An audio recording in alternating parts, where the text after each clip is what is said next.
दोस्तों अस्सलाम वालेकुम वरहमतुल्लाहि वबरकातुहू। एक गुजारिश आप लोगों से ये करनी है कि हमने कई बार देखा है मस्जिद में कि लोग आते हैं नमाज़ पढ़ने के लिए और बड़े मोहब्बत के साथ आते हैं नमाज़ पढ़ने के लिए, लेकिन उन्हें ये ख्याल नहीं रहता कि उनके कपड़े जो हैं वो टखनों से नीचे जा रहे होते हैं। टखनों से नीचे कपड़ा पहनना हराम है, हराम है, हराम है। इससे नमाज ख़राब हो जाती है।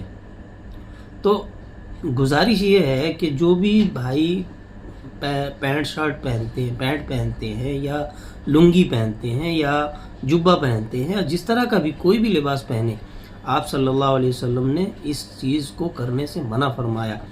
आपने कभी भी अपने टखने से नीचे कपड़े नहीं पहने।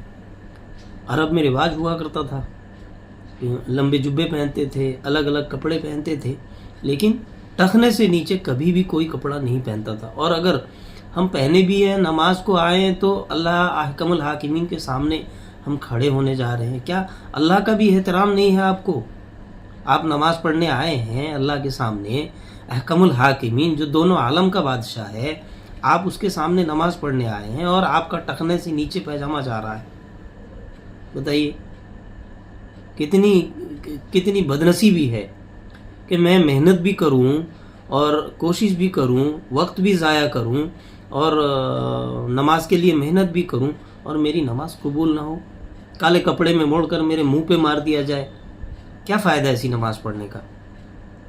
दोस्तों, मैं सबसे गुजारिश करता हूं कि जो भी हमारे मुसलमान भाई सुनते हैं मेरी बात, देखते हैं वीडियो को, उनसे गुजारिश है कि आप नमाज में आते हैं बड़ी मोहब्बत के साथ, अल्लाह से मोहब्बत रखते हैं, नबी से मोहब्बत रखते हैं, इस्लाम से, ईमान से मोहब्बत रखते हैं, तभी तो आप नमाज़ पढ़ने आते हैं। अपने वक्त को फारिग करके, वज़ू करके, सर्दियों में वज़ू करके, मुश्किलें सब बर्दाश्त करके आप आते हैं नमाज़ पढ़ने के लिए।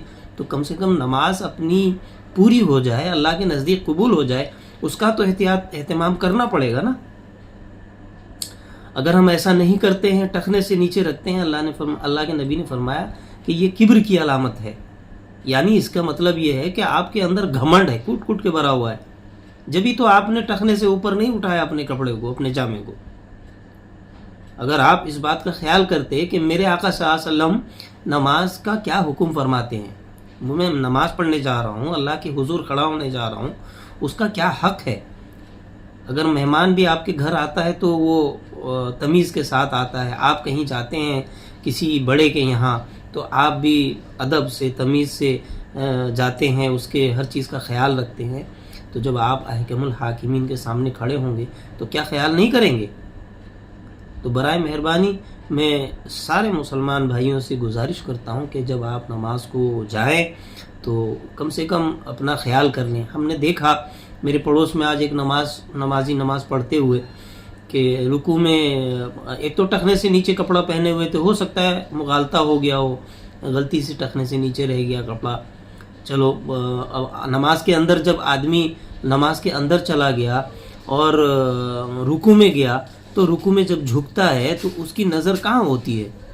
उसके पैरों पे तो होती है, उसके कपड़ों पे होती है, उसके पैरों पे होती है।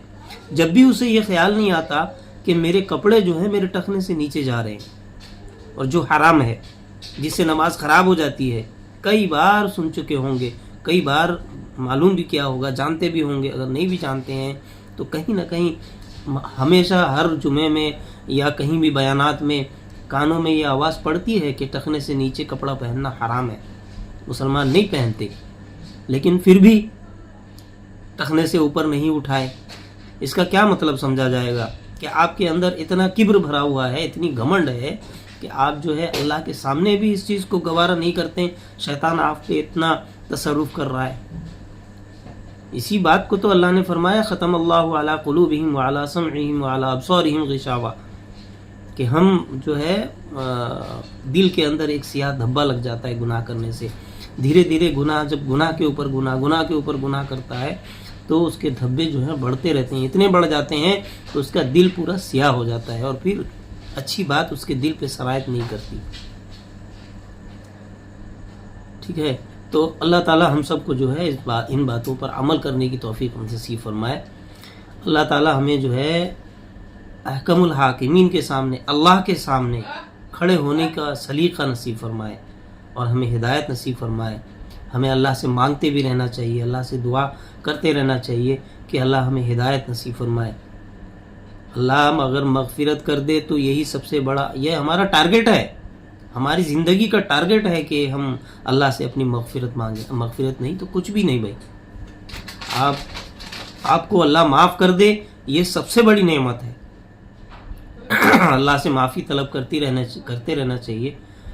اور ہمیں تو پتہ نہیں کہ اللہ نے ہماری مغفرت کری کہ نہیں کری، لیکن ہماری مغفرت ہو جانا یہ ہمارے لیے بہت بڑا نصیب، ہمارا ذہ قسمت ہے.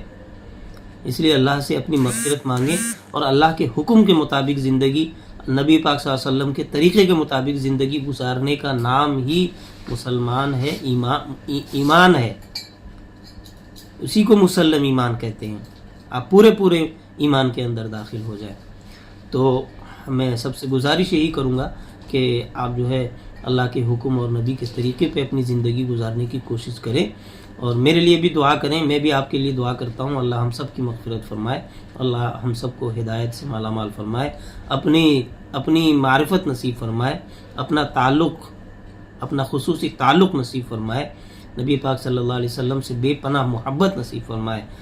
وما علینا الا البلاغ. اور دوستو اس مسئلے کو لے کر طارق مسعود صاحب ایک حدیث بھی کوٹ کر رہے ہیں، آپ لوگ ملاحظہ. علیکم ورحمۃ اللہ وبرکاتہ. دوستو چینل کو لائک کر دیجئے اور اگر سبسکرائب نہیں کیا ہے تو کر لیجئے اور بیل آئیکن کو دبا